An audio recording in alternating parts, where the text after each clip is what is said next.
I know that there was something I wanted to ask you about, and then I'm so freaking tired I forgot it long ago. Let me just run over here's what I'm the take home from that little segment of discussion is that of of course what I'm doing is from your point of view. I mean, I'm doing it anyway and I'm fine with it. But at least at an intellectual level, as I was laying out the stuff yesterday, I thought, yeah, but maybe from Jeremy's point of view, this is all just going to turn to dust.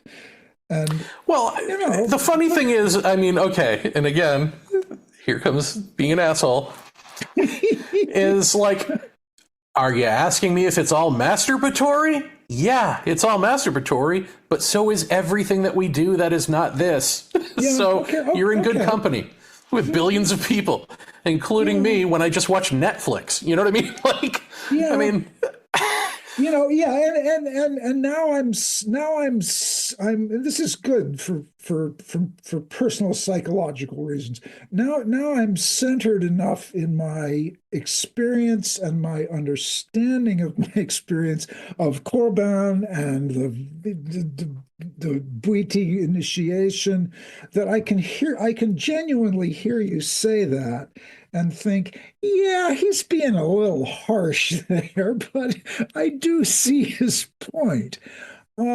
Because it's not for nothing. It's not, it may not be, I mean, what's wrong with masturbation? I mean, it's no, just, nothing. I mean, yeah, you know, it's that's it's not, well, let's go back to Carl Jung. I mean, Carl Jung is, as Whitley Strieber once told me, I think it's true, taking a flashlight into the unconscious, shining it around and seeing what's there and showing us. There's nothing wrong with that. Obviously, you can do that, and it's real to do that because that exists. mhm. So, someone comes along and says, ah, yes, but when you're really, really quiet and clarity becomes you and the unconscious conscious divide is no longer a thing and all of that stuff is, works itself out. Yeah, that's another thing.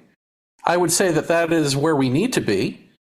But if we're not going to be there, I mean, better to shine a light in the unconscious, right? Yeah, Like it's yeah. still like interesting. It's still a part of our lives. Hmm. It's just that I see that it needs to be recontextualized Hmm. Okay. in a way that you're not, but you can't be the one to do that. So if you're not going to be the one who dies while the body is alive, Yeah, if you're going to be you in the world, yeah, yeah. then be you in the world doing this interesting shit. Why not? And Just for your listeners' edification, I'm making a claim about my discussion on Thursday about Corban's worldview, which both he and Ibn Rabi would say, oh no. If it doesn't include what Jeremy's saying, then you don't understand it at all. Because they both would say, no, the ultimate awakening is exactly the kind of awakening. Well, that would be a mistake for me to say, but so I think it would be fairer to say that they would say to you that you had achieved some particular ultimate station on the Sufi path in another way, that they are doing their way. right. And so to that, then I say, I mean, it all comes down to, do you need a path, right? Hmm. Why are you doing a path? The path is in the way Yeah, of the well, I thing. see. And I if think they're it's, gonna, well, wait, if they're gonna look at me as the example, then I'm the example of how that's true. but wait. So here, this is so I so here's the answer. What did you say quite a while earlier? I forget how you put it, but it was my response was, well, that's the problem of all religions. That's why religions happen, is because people have these extraordinary experiences and then they want to share them with people, but it's really hard because you can't Hmm. really, because they each have to do it themselves. I think both Korban and Ibn Arabi would say, well, yes, of course. The reason you need a path is because people are jerks and they're not going to get it. And that there are steps that can be articulated, which will get them closer to ultimately just saying fuck it and letting go of everything. So from the point of view of almost every religion except Krishnamurti, a path is the best you can do to give people after you awaken. Otherwise, you just got to, give up. Well, in a way, I mean, I wrote about that about Buddha, right? Like, yeah, you wake up and you go, okay, not everyone's going to wake up. So for you, here you go. You like dish A or dish B? Eat your food. Yeah. There's a lot of stuff on the menu here. I recognize that. I'm just saying I'm not concerned with that. I don't want that. Like, that's like, because I don't see it as, oh, isn't this interesting? Let's go down these paths and explore these things. I see it like, no, there is no, okay, Ibn Arabi's doing one thing, Henry Corbin's doing another thing, and then they would agree that I'm doing the ultimate thing. Well, I say that the ultimate thing is us. So if you're doing anything less, you are in delusion. So get to being what we fully need to be and stop treating it like an experience on a pedestal that a few people have, That's helpful. That's helpful because yes, that's clarifying, I think, because there is a very strong sense in Corban and I presume Ibn Arabi, who I only really know through Corban, that there's a certain elitism in this. These spiritual paths, not everybody's going to make it, because. But see, that's the key. The key is like we just said about Buddha with the menu and the food. And okay, so that is true. Like both things are true at the same time. One is true is that most people are never going to engage with this or give a shit.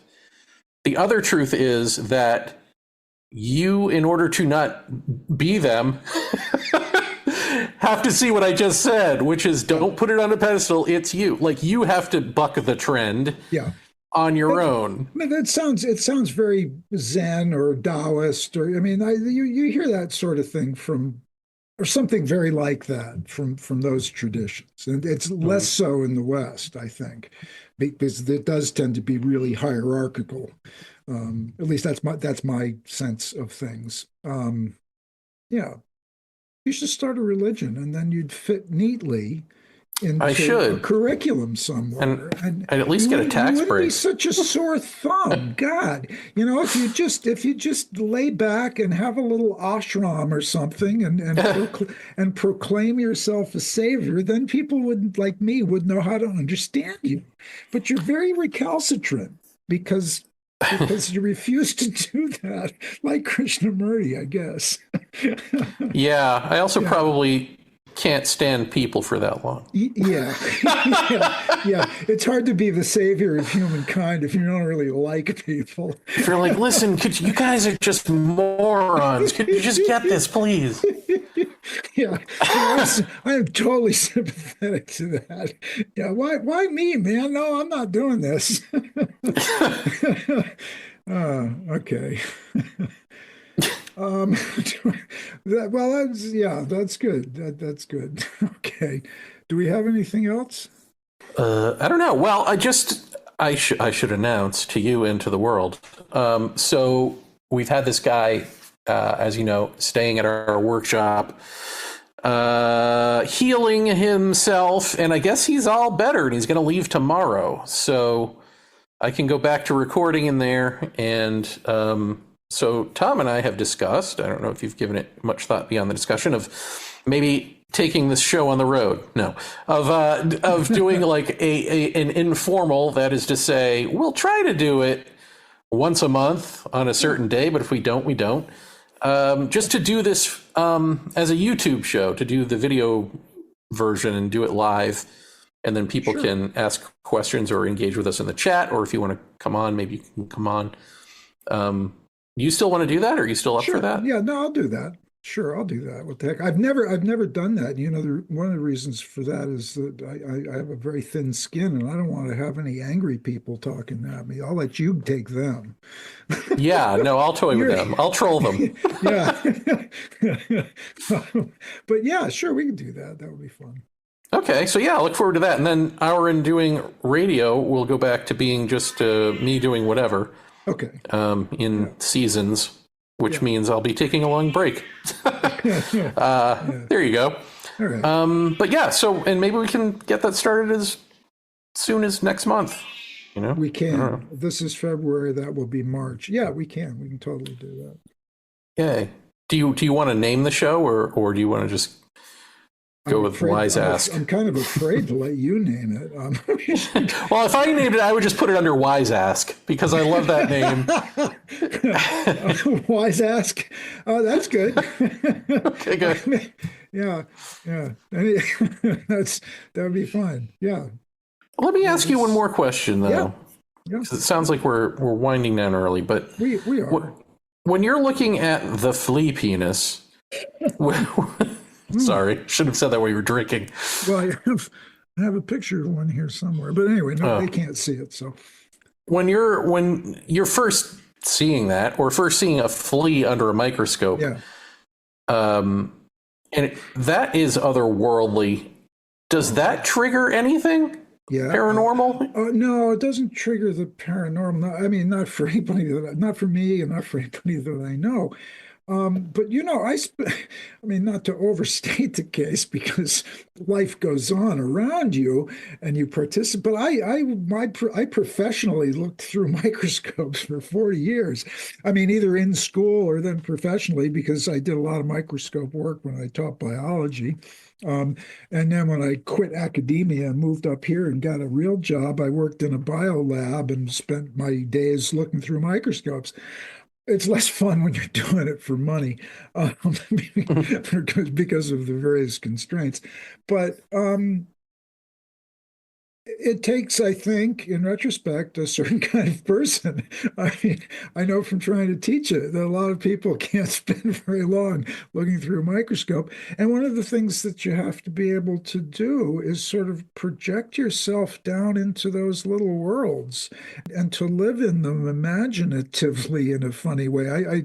This was so, I don't think there's any magic to it. It's just some people are able to get inside those little things.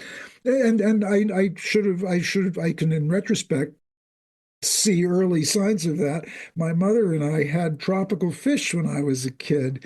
And, and you can spend a long time as a little kid looking at the guppies giving birth. And you just really get into that little tiny, people who do model train sets, that kind of thing, And so the staring through a microscope, is entrancing in that way.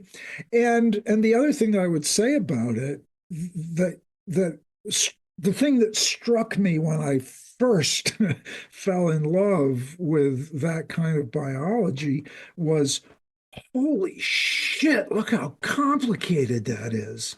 All the way down, it gets smaller and smaller. And instead of turning into gray mush, just vague stuff, like if you do a close up on a portrait painting or something, you find out, oh, it actually gets more complicated, and everything you look at just has structure upon structure upon structure. and it's like exploring an unknown landscape. And then, of course, if you're doing it in live material, there's little things swimming around and there's behaviors at those. I mean, it's just utterly entrancing. I wonder, because I'm just thinking about in terms of like there are certain times when you can have deep conversations with someone. We've talked about this, right? Where the air in the room changes and maybe the lights flicker or the computer goes off, all the, and I wonder if it's the same, if that same thing could be achieved. Like, do you think that air of thickness in the room and that change could happen if you didn't know why you were looking into the microscope in terms of your scientific training, but you just saw that through the microscope? I think I see what you're. Like, is there an editing that happens because you're like, I am a scientist looking at this for a purpose, which is this, and I'm going to examine this? I did so much of what I did just because it was fun. Hmm. I'm not a real scientist. Okay. I mean, really, But I guess really, not. you know, I'm not, it was exploratory for me. And so the excitement when under the best circumstances, the excitement was you didn't know what you're going to find. You slap some little creature. I taught invertebrate zoology for a long time, and that was my favorite course because there's sponges and planaria and rotifers. And I mean, there are more goddamn weird little creatures than you can possibly imagine. And so you just take a bunch of slosh out of your tank and you throw it on the microscope, and you never know what you're going to see. So it's a kind of focused attention, which has elements of joy for those of us who are. It's really fun. It's like, look at that, and they're so small that it blows you away. You spend a half an hour looking at a drop of water, and then you finally come back up out of there, and you take the slide off, and you think, how could I throw that away? I mean, there's like so much life in there, you know? And I mean, that's almost a spiritual experience, right? it's very close. And for some people it certainly could be.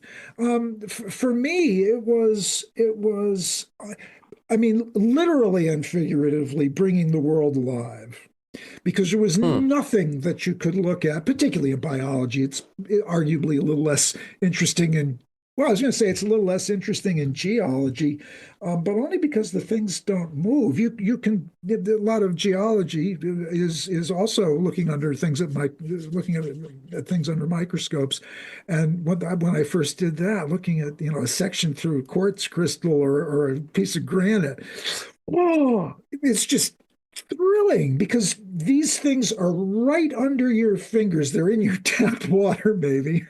They're Yeah. certainly in your pond.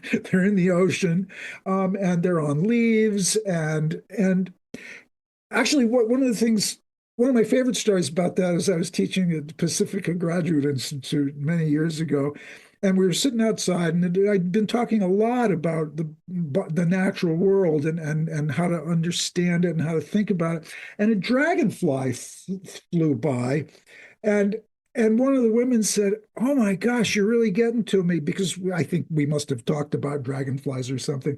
And she said, I now think about that dragonfly in a whole different way because if you spent, 3 or 4 hours looking at dragonflies and their parts under a microscope, then every time one flies by, that's all right there, you know?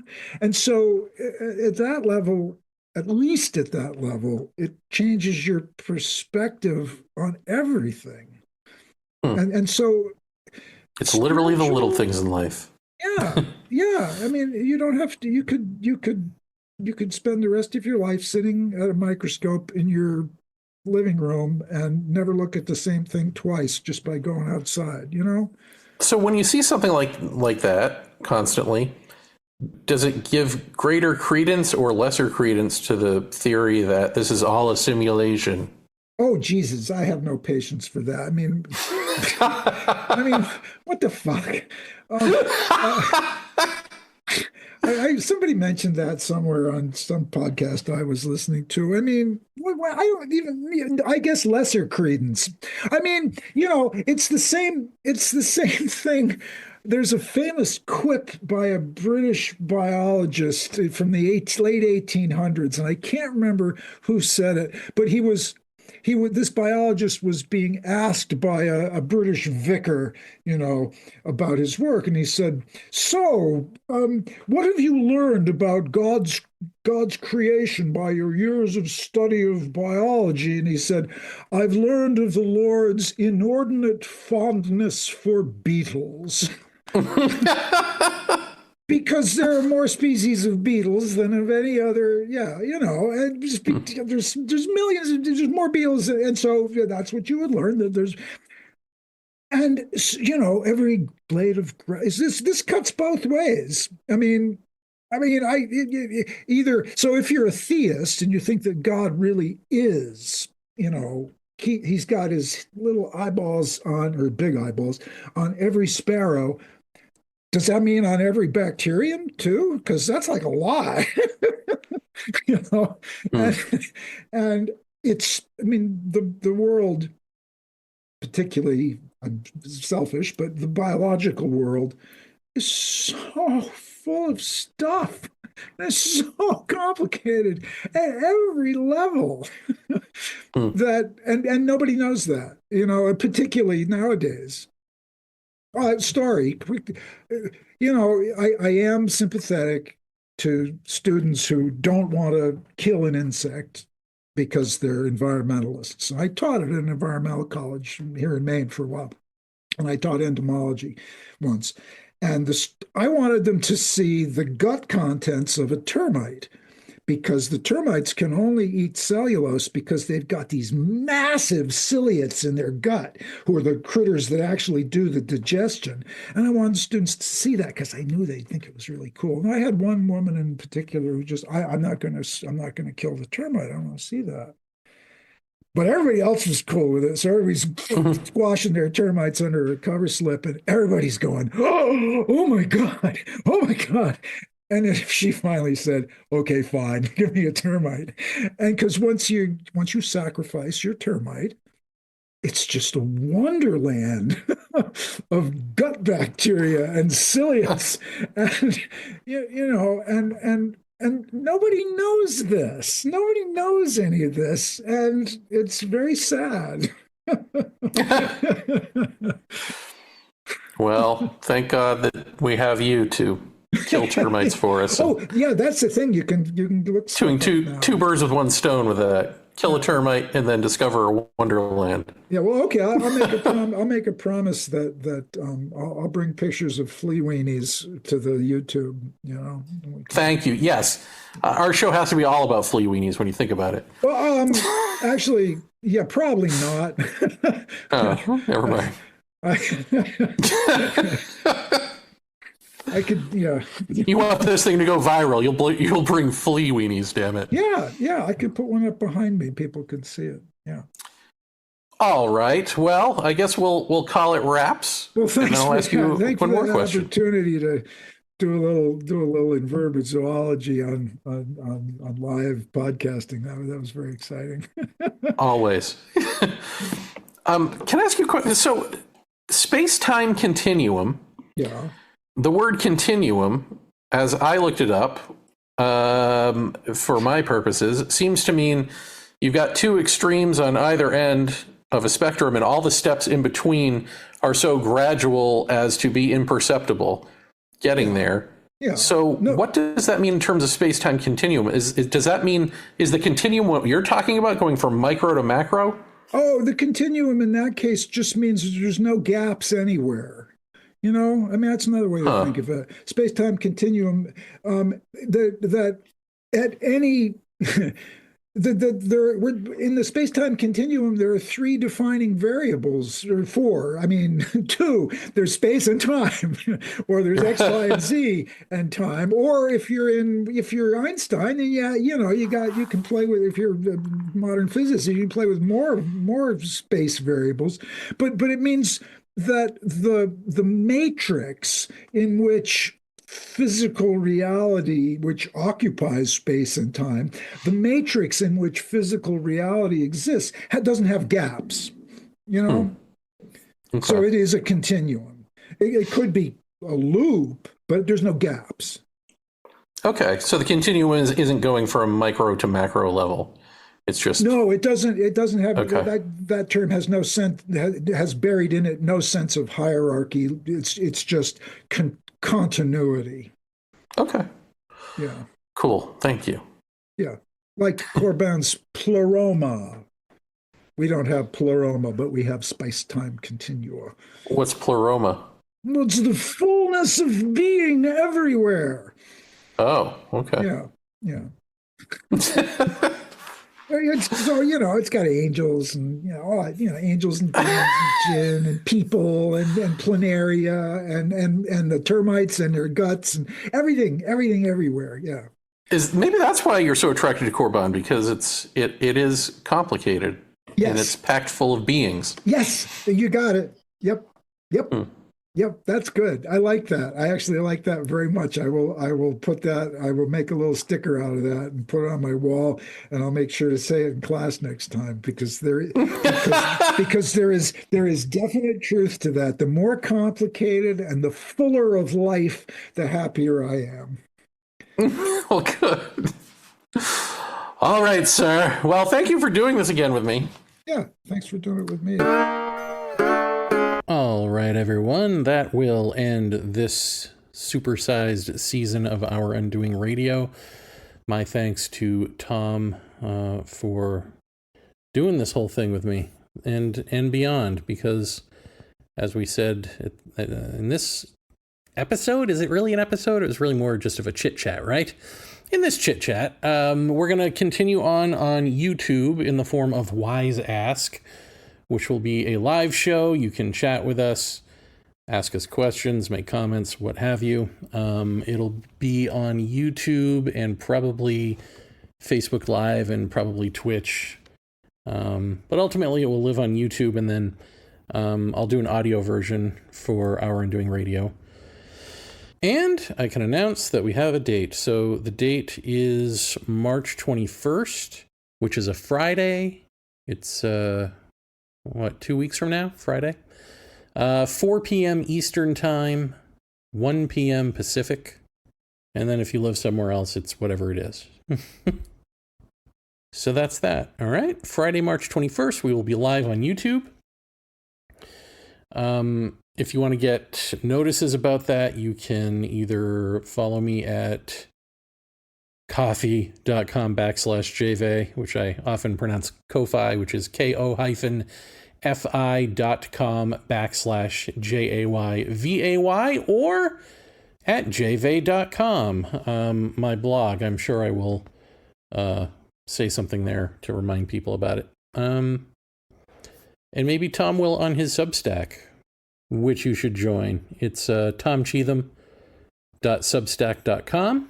It's called As Variously as Possible. That's the name of his Substack page. That's it. That's all the self-promotion, or duo promotion, I guess. And then I don't know when Our Undoing Radio will be back, because I'm going to go back to hermit mode for this and record like 10 episodes and then release them. I do want to just mention something here, if only to make this final episode about something, which is on one of them there social medias. I posted an article about melting ice in the Antarctic that is slowing the Earth's strongest ocean current, and I had written something like, "This is how ice ages happen," or "This is how an ice age can happen," something like that. And then a kindly gentleman wrote back, "Time to let go of attachments?" ? And then I responded something flippant, just like, "Time to get a heating blanket," That's all well and good for that back and forth. But you know me. On this show, I like to be spiritual grammar police. So so I'm going to make a mountain out of a molehill. When the world is collapsing around you, it's past time to let go of attachments. But more to the point, and really the point, is the point that I've been trying to make throughout this about giving up for the sake of giving up. Like, it does no good to think that we're on the precipice of an ice age or fascism in America or whatever it is, and think to yourself, "Oh, I've got to go to my happy place. I've got to discover what that is. I've got to get enlightened. I've got to let go of attachments now because I've got to run away from this." Like, that's not going to do you any good. Letting go of attachments for a reason is an attachment. So I just want to throw that out there because, yeah, I mean, on this little back and forth, it's a molehill. But I do think that we think that way in the mountain version, where I'm making a mountain out of said molehill. And so it's just a matter of watch how you think about this stuff. That's all. Just be self-aware in the moment of how you're thinking. And that's it. That's everything. That's the ball game. If you can do that, great changes take place. But you can't do it for great changes to take place, you see, because then that's an attachment. All right. Just wanted to throw that out there. And it's, actually the same answer that I was giving to Tom about, in this conversation where he's asking, and I think he started it in the last episode, about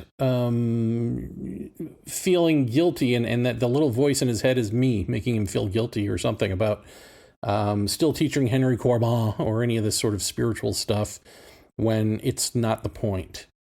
And so should he be doing it anymore? And I just want to double down on the answer because it's the same answer as this, which is you can't give it up because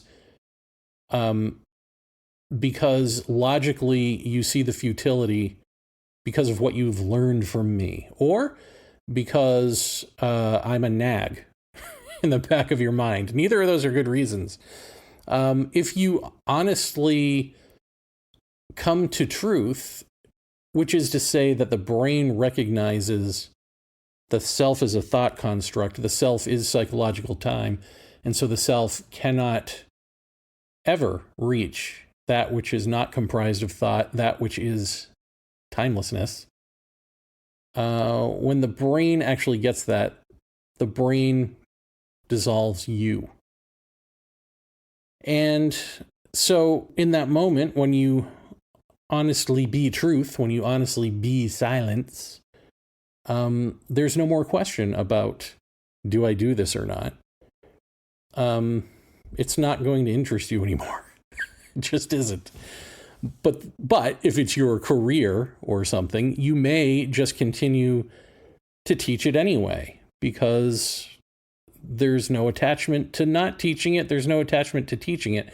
There's just the wisdom now, the direct experiential knowledge, if you want to call it that, of what's what.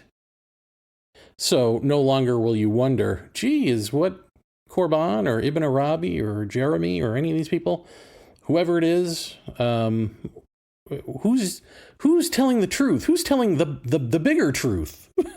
That confusion is not there anymore.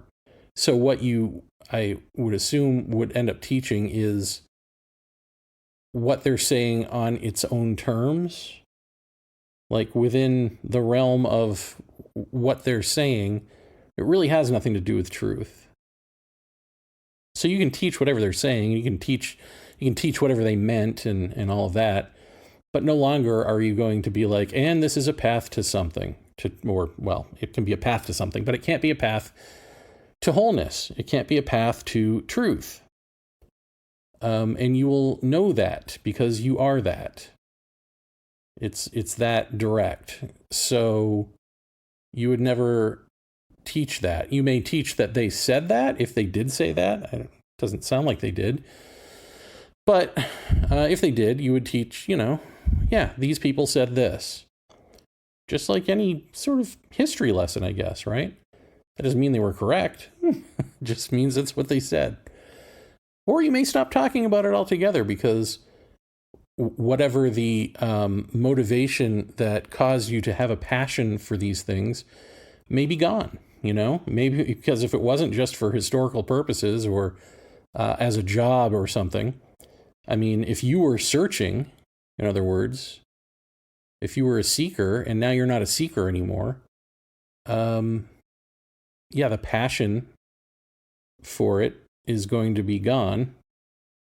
So you may drop it naturally, whatever it is. Like I guess what I'm saying is if somebody teaches something because it fills a hole in them, not simply to convey lessons to other people, but they get something out of it, which is that there's a hole in them that they're filling, or that some people even feel powerful teaching, right? All the psychological machinations that go into the things we do that are the real reasons for the things we do. If those are gone and you're not left with purely, well, I'm a teacher teaching this, so I'm just going to keep going.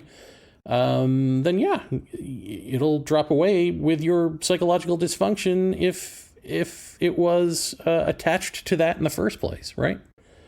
So anyway, I'm just that's probably too much for this conversation, but what the hell? That's called added value. That's bonus added value to this episode. Anyway, I will see you when I see you here on Our Undoing Radio, but I will see you on the YouTubes and beyond over there for Wise Ask, March 21st. Take care. And as always, thanks for listening.